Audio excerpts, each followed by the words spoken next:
Life. Life. At what level are you living life? What is the quality of your life like? Are you living in the excellence, the superior excellence, but in the excellence of our Father? You know, God's the greatest giver.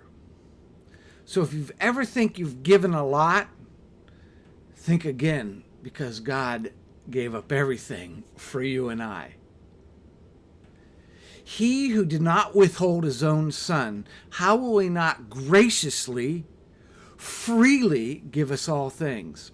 So I came across a post the other day of a longtime believer. No name, no specific incident, because it's happened to us all. This believer had something break down in their place, and they needed to fix it. And it wasn't, well, it depends on what standard you consider a lot. Is a lot $50? Is a lot $500? Is a lot $10,000? What is a lot to you? When you consider that God owns everything, He made you and I, made, formed, created, formed the body from the dust of the ground, made the soul, created the spirit, originally Adam and Eve. And then after the fall, man became body and soul. But with now the spirit recreated in us through Christ, we're again body, soul, and spirit. And the eternal aspect is the spirit. Sometimes the breath life is called spirit, but it's the spirit of man, because when you die, you take your last breath. But the Spirit of God doesn't die. It goes on.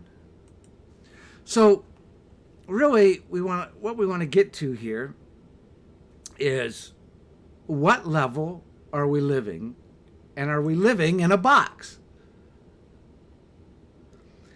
And at times, we all find ourselves in this small place living, and the trouble is we try to bring God in this little place of ours that we're going to live this exceptional life, and it cannot happen.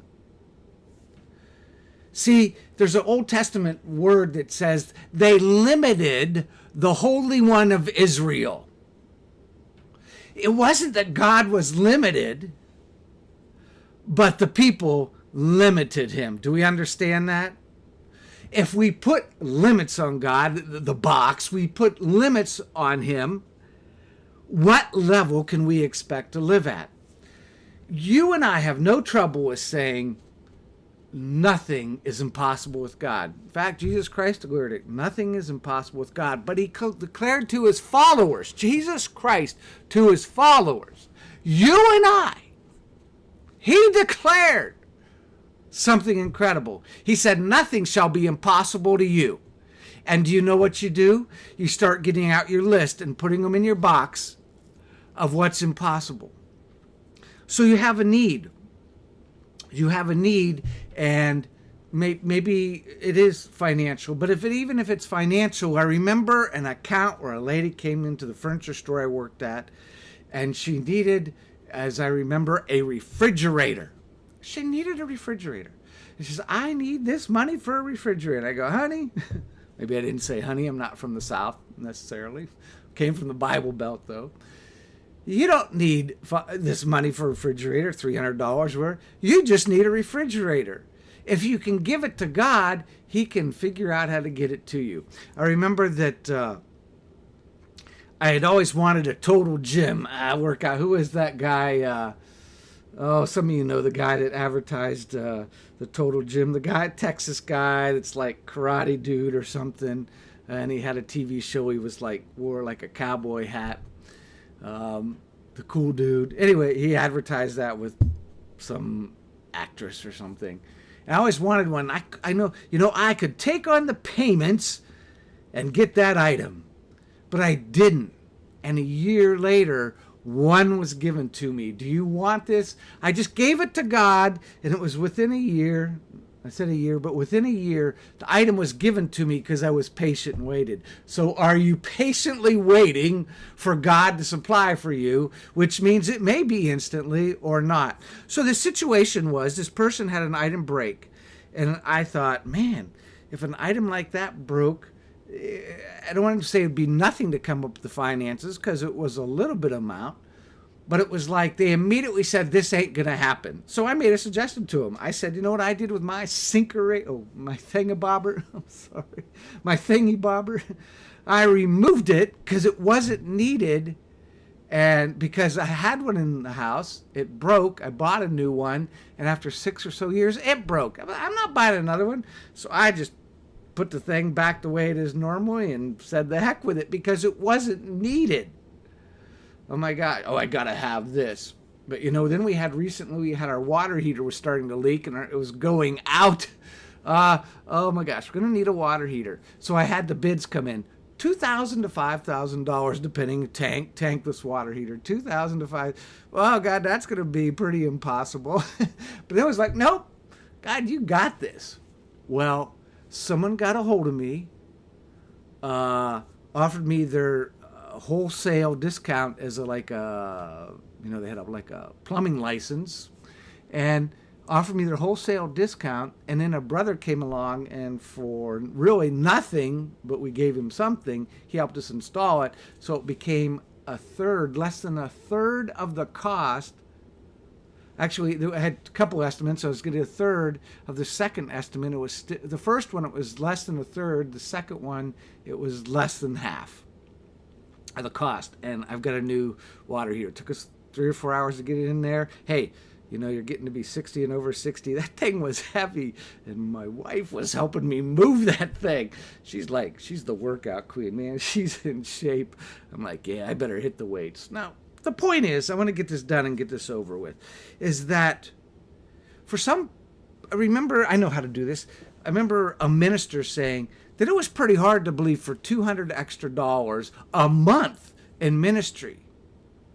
But as he started to learn to trust and believe God, he got to the point where he could trust if they needed millions for a project in ministry, he knew God would do it. You've got to start somewhere to get where you're going. And remember, it's impossible without what? There's something it's impossible with that you can't please God without. That's like Hebrews 11:6, right? Without faith, it's impossible to please him. And they that seek him, right? We seek him. Without faith, it's impossible to please him. For they that seek him. You know what? I'll just pull it up. I don't know. I had it this morning, and my mind's like not there. That's okay. Because I can go to the Word, and I can get the answer right from life truth. Right? So like Hebrews 11:6, that's got to be really close. Okay, here we go. And you're quoting it out there, right? You're all quoting the verse and everything. So, no, not 6. I went to chapter 6. There we go, right there. Okay. Here it is. I'm at the spot. Now I'm reading the ESV here of Hebrews 11. Is it 6? Without faith, what's that mean? No faith, right? Without faith, it's impossible to please God, right? So can you please God without faith? Are you going to see God work mightily in your life without faith? And look, it isn't your ability to believe, it's God's ability to work. So as a child, you just trust, you put it in his hand and expect him to do his part. The moment you're carrying the burden of faith, like it's your responsibility to have it figured out how it works, you're out of faith. Because you're going to be anxious, you're going to be worrying, you're going to be doubtful. The moment you're in doubt, are you in faith? The moment you're anxious, are you in faith? Because you're trying to carry something God never designed for you to carry. That's why he says, cast all your cares upon him, for he cares for you. All your worries, anxieties. That's why he says, be anxious for nothing, but in everything by prayer and supplication, request to God. Make those known to God, right? And then the peace of God will rule. When the peace of God rules, you know you're in faith. That's why we say when you're making a major decision, you've got to go to God and see if you're at peace, so you know it's God-led. So how do I know if I'm being led by God? By whether I'm at peace or not. And if I'm not, I'm anxious. I'm first of all, I'm casting that and I'm going, man, that's not in the plan, is it, God? That was my idea. All right, so without faith, it's impossible to please him. For whoever would draw near to God, not a drawing, a picture, some other kind of drawing, coming close. It's a coming close, right? Whoever is going to draw near to God, come close to God. Do you want to come close to God in his presence and reality? Well, here's how. Whoever will draw near to God must believe that he is, or as in this one, exists, that he's a reality, that he's a living who he says he is. And he rewards them who seek him. King James is diligently seek him. But the seek, that is the truth of this. And then what are we to seek first? Matthew 6:33. What do we seek first? Seek first the kingdom of God. Seek him who sits on the throne. Seek his kingdom. Seek his face, right? We're not looking for the back view. We're not looking for the hand. God, just give me your hand. No, I want to see his face. So we seek him first. It's impossible to please him. For whoever draws near to God must believe that he exists or is, and he rewards those who seek him, who diligently seek him. So anyway, we're back to the situation. So for some people, some believers that have been believers for years, something to come up with $100 or $200 or $300 just seems impossible. You're on a fixed income or something. But that's because you're putting yourself in a box, limited lifestyle. You're bringing God into that lifestyle, and you're not stepping into the reality of who you are. Because Jesus Christ said nothing will be impossible to you. Until you have your new vision of your new life in the kingdom that you've been placed in, you will always be living in a limited, lacking lifestyle. You'll be anxious. You'll be worried. You'll be doubtful. You want to break that, baby? You want to break that off your back? You want to break that load off? Then set it down. Cast it to God. Believe that he will do what he says he'll do. That he would supply all things at all times. Right? From 2 Corinthians 9. So I want to leave you with this today. God is able. God is willing. He will work mightily in your life. But you have to let him. You can't limit the Holy One of Israel. You have to not limit him. But that's bringing what your life tells you, well, that's not possible. It's only impossible because you make it impossible instead of trusting in your God and Father to make a way. So I declare, Father, we speak life in finances, breakthroughs, in a place where we've limited you.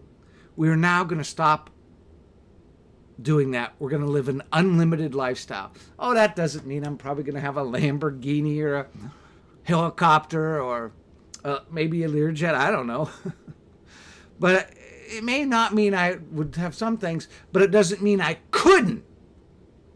Because my God owns the earth and the fullness thereof. And if I have a need for the work I do, he's going to make it. If I need $20,000, you know who's going to get that to me? If I need $100,000, who's going to supply?